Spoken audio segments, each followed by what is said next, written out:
I don't know if it's a matter of fate, how we end up in different situations, or is it a result of the random choices we make? We come to a crossroads and have to decide if we go left or right. Are we making the right choice? Or are we somehow being directed in the choices we make? Whatever is the truth, the various paths I've chosen, which ended up with my involvement with Weihai, seem to be at least coincidental. I was in, I was first interested in China when I was about 15, and I bought a book at a second-hand shop about the sayings of Confucius, which I ploughed through to the end, but I don't recall much about it now, other than the phrase Confucius he say. Anyway, back in 1997, I'd had a mild form of midlife crisis, and having been made redundant in my job as an office manager, then a subsequent divorce, and giving up my share of the home I had in Scotland, I returned to London to stay with my mother back in 1997. After a few years, I began to think about getting married again and decided I would try and decide who would be the ideal person to marry, and I ended up thinking I would like to marry a Chinese woman and found there were loads available on various dating sites on the internet. I began correspondence with a lady in Shanghai, and after a while decided it would be a good idea to learn Chinese. So I went to the School of Oriental Studies in London and found a note from a Chinese girl there on a notice board offering lessons. She was quite a good teacher. Her name was Mao Tao, but I found out later she wasn't actually part of SOAS, the School of Oriental Studies, but she used to turn up in the evening and find an empty classroom and just began giving lessons without any official status. However, I continued with the lessons anyway, and after a while I invited her for a day trip to Windsor, and she brought along a friend of hers, a doctor of Chinese medicine. One thing led to another, and eventually I got married to the Chinese doctor in 2002. And having established this connection with China, I thought it would be a good idea to try and enter into some kind of business deal between China and the UK. And I spent some time on the internet looking for suitable products to import from China. It just so happened the company I chose, pretty much at random, was a manufacturer of stuffed animal toys based in Weihai in the Shandong Province. To put my toe in the water, so to speak, I bought around 50 assorted stuffed animals in various breeds of dogs, plus some tigers and some leopards, for about £1 each. And they arrived a couple of weeks later in a massive great box, and the whole thing cost me about £100.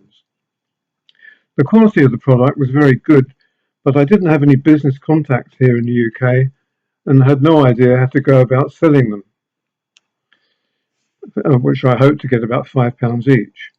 But I ended up giving them most away as gifts and selling a few at Camden Town Market, so it never materialised into a going concern. I ended up selling the rest at car boot sales. Just to explain about town twinnings, Cheltenham's link with Weihai was initiated in 1985, and a formal protocol agreement for the promotion of understanding and friendship between the people of Cheltenham and Weihai was signed by the mayors of both towns in July 1987. The council granted full twinning status to the link in 1998, as things seem to take a long time. At this time, I was living in Barnet in North London, but later on I was thinking about moving to Cheltenham itself at a later date, but that was a few years ahead. Anyway, at this point, I think I'd mention a few tips about how to deal with daily life in China in case anyone is planning to go there or have been there already and not found out for themselves. Well, the main concern for me at my age is the issue of toilets. When I first went there in 2002, they were nearly all the hole in the floor variety, and even then a lot of people don't seem to have mastered the issue of flushing. So I found it quite difficult to negotiate these toilets. There are normal Western toilets in hotels and some homes, but not in public parks, restaurants, stations, etc. So I used to plan my day by not leaving the hotel or home until I'd completed the necessary functions to avoid having to use places outside. It took me a few years to finally learn that most public conveniences have a separate toilet for disabled or older people, and these are what I call the normal or sit-down variety that we have in the West. So, use the disabled toilets, or maybe make sure you take a packet of tissues with you, as there's hardly any paper there, as most people seem to help themselves to any spares, etc. The next point is about travelling by train.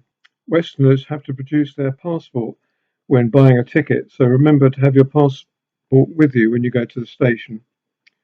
Buses can be a bit confusing if you can't understand which direction to go, so when I had time, I would just get on a random bus, pay the price of 1 or 2 yuan, which is about 15p, and you could stay on the bus until the end of the line, and then you work out where it was going, and then you could go all the way back to the opposite end when you get there.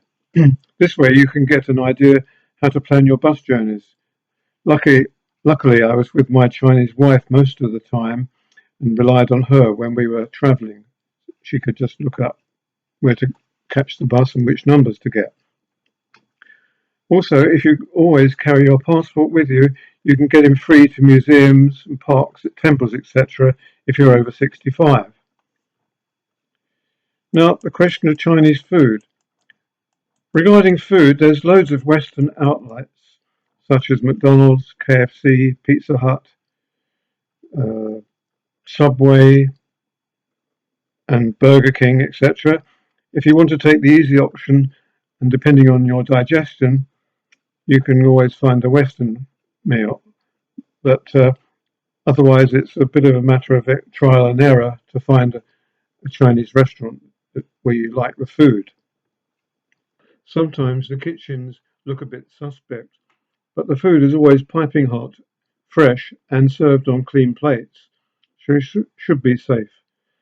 Otherwise, health and safety issues don't seem to be a big consideration in China, as people don't need to wear crash helmets on motorbikes, etc., and mopeds, and you see workers in the roads without being surrounded by miles of traffic cones, etc. And the guys who trim the hedges in the central reservation of the motorways just walk along quite happily in the fast lane. The last thing I can think of, in the time allowed, is when you come out of a train station or airport, don't be persuaded by all the guys clamouring to offer you a taxi, as they are either rip you off or they're not licensed. Just follow the directions to the bus or taxi rank and join the queue for the official registered taxis, which are usually monitored by an official. Oh yes, when going for a train, either invest in one of the red-coated porters for about £5 or so, who will take you through the barriers and help you get your cases on the train. It's well worth it because you get through much more quickly. Otherwise, when you arrive early at the barriers and establish yourself at the front, people always coming after you will try and push in front of you, and there'll be about 200 or 300 people trying to get in through 2 or 3 gates. So that's just worth the £5. So when we went to China, we usually went to visit my wife's family, who lived in Jinan, which is the capital of Shandong, with a population of about 6 million people. We went to visit them on a 3-week holiday in 2003, and again in 2004 and 2005. Because I had a smattering of information about Weihai, which is on the coast, I started looking at Weihai basically as a place to visit, and my wife was also thinking about buying a property in China. Nothing happened during those trips, but when we returned to the UK, my wife asked her older sister to explore the possibilities of buying a flat in Weihai. Weihai was originally leased by the British from China from 1898 to 1930, when Britain had hoped it would be a second Hong Kong to be based on the north of China because the sea hardly ever froze over in the winter. But it never really came to much, apart from being a port for the Navy, mainly for repairs and a stopping point. The way a lot of properties are sold there in China is that a construction company makes a model and, after selecting a suitable building site, and invite potential buyers to come and have a look at the plans. So they sell the space before actually building work starts. And when they've sold enough flats to complete a whole block, they begin building work on the first tower block.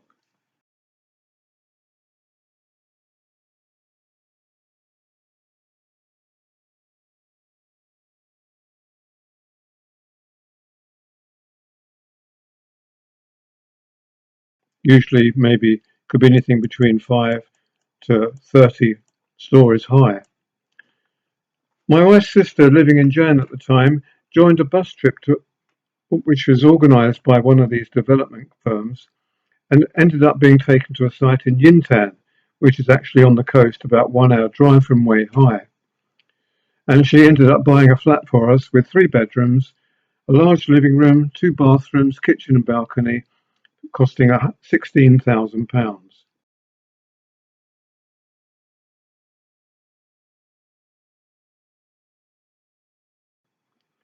The deal was done in a matter of days, and we sent her the money online by a bank transfer in 2005. Mind you, it wasn't the place I wanted to go, which is in Weihai, but it was only 1 hour away, so we thought it would be a good idea. We didn't actually get a chance to visit the furnished flat until 2007, and even then it was just a shell with concrete floors and walls. So we had to visit local companies to put in the finishing touches. So we had to stay at a local hotel. We were with my wife's older brother who booked us into this hotel. When we went to check in, we were told they wouldn't allow me to stay there as they didn't accept Westerners. I think it was something to do with worries about being sued if anything went wrong. But anyway, we had to leave.